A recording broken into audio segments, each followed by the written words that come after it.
Perkenalkan, nama saya Francisca Desi Trisnawati dengan NIM 2018-10426 dari kelas 07 PHK. Saya akan menjelaskan mengenai paper yang dibuat untuk memenuhi ujian tengah semester mata kuliah teori akuntansi. Paper yang dibuat itu berjudul pengaruh leverage, profitabilitas, dan likuiditas terhadap agresivitas pajak pada perusahaan manufaktur yang terdaftar di Bursa Efek Indonesia pada tahun 2016 sampai 2020. Nah, pada presentasi kali ini saya akan membahas mengenai pendahuluan dan kerangka teori.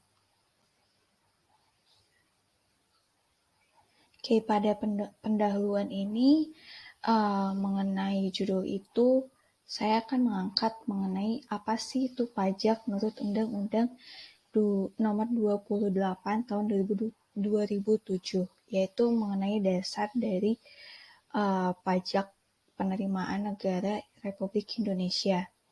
Nah, pajak adalah kontribusi wajib kepada negara yang terutang oleh orang pribadi atau badan yang bersifat memaksa berdasarkan undang-undang dengan tidak mendapatkan imbalan secara langsung dan digunakan untuk keperluan negara bagi sebesar-besarnya kemakmuran rakyat. Nah, untuk wajib pajak ini terdiri dari orang pribadi dan badan. Menurut Waluyo bahwa Indonesia ini menganut self-assessment system, yaitu pemungutan pajak yang memberi wewenang, kepercayaan tanggung jawab kepada wajib pajak untuk menghitung, melaporkan, dan membayar secara pribadi dengan besarnya pajak yang harus dibayar berdasarkan apa yang telah dihitung. Nah, ada data mengenai penerimaan pajak Indonesia pada tahun 2016-2020. Dari tabel tersebut diketahui bahwa dari 2016 sampai 2019 itu dari tahun ke tahun mengalami kenaikan yang signifikan. Tetapi pada 2020 ini penerimaan pajaknya menurun dari 2000 lebih kurang dari penerimaan pajak pada tahun 2019. Hal ini dikarenakan adanya kondisi pandemi COVID-19. Nah, dari pandemi COVID-19 ini, pemerintah melakukan kebijakan-kebijakan yang dapat meringankan wajib pajak. Nah, di antaranya ini mengenai keringanan bagi wajib pajak badan, yaitu melambatnya profitabilitas badan usaha. Nah, pada pelaporan 2020 ini dasar pengenaan pajaknya dari laporan keuangan pada tahun 2019. Selanjutnya ada insentif perpajakan. Nah, karena profitabilitasnya menurun, karena ada pembatasan sosial, maka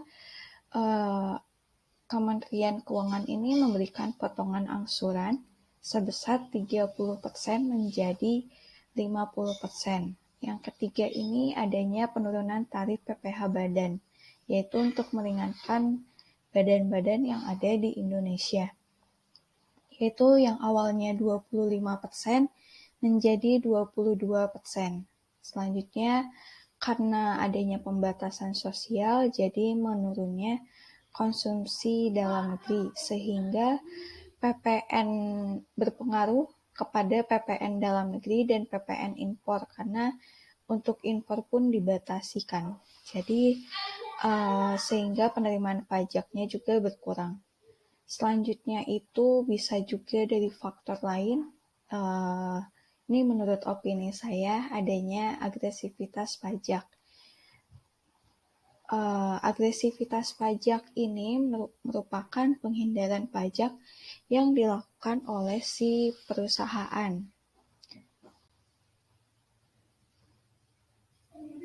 Nah, mengenai agresivitas pajak, menurut akademisi bisnis akuntansi University of Virginia, Amerika Serikat, Mary Margaret Frank menyebutkan bahwa agresivitas pajak adalah tindak perencanaan pajak secara legal maupun ilegal untuk menurunkan laba kena pajak. Nah, menurut perusahaan, membayar pajak itu menjadi beban karena dapat mengurangi laba perusahaan. Maka si perusahaan ini berusaha untuk bagaimana cara membayar pajaknya itu lebih rendah, maka dilakukanlah tindakan-tindakan perencanaan pajak. Dari contoh praktik agresivitas pajak yang dilakukan perusahaan adalah melakukan leverage, lalu mengadakan corporate social responsibility karena dapat meningkatkan nilai di masyarakat, lalu yang ketiga membeli saham dalam jumlah minim. Selanjutnya ada faktor yang dapat mempengaruhi agresivitas pajak, yaitu karena likuiditas perusahaannya rendah dan return on asset-nya tinggi. Nah, terdapat ada juga temuan tax avoidance atau penghindaran pajak yang merupakan salah satu tindakan perencanaan pajak, yaitu yang disampaikan oleh Direktur Jenderal Pajak Kementerian Keuangan yaitu Suryo Utomo, bahwa dia menyampaikan bahwa estimasi tax avoidance yang merugikan negara hingga 68,7 triliun per tahun. Hal ini didukung dari adanya laporan dari Tax Justice Network, yaitu yang berjudul The State of Tax Justice 2020, Tax Justice in the Time of COVID-19, bahwa mereka menyebutkan sebesar 67,6 triliun diantaranya merupakan buah dari penghindaran pajak korporasi yang beroperasi di Indonesia. Selanjutnya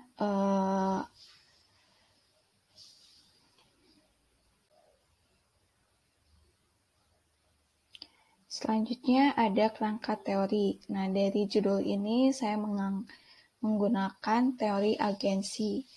Agensi teori itu apa sih? Bahwa menurut Scott pada tahun 2015, agensi teori adalah hubungan atau kontrak antara prinsipal dan agen, di mana prinsipal adalah pihak yang mempekerjakan agen agar melakukan tugas untuk kepentingan prinsipal, dan sedangkan agen adalah pihak yang menjalankan kepentingan prinsipal.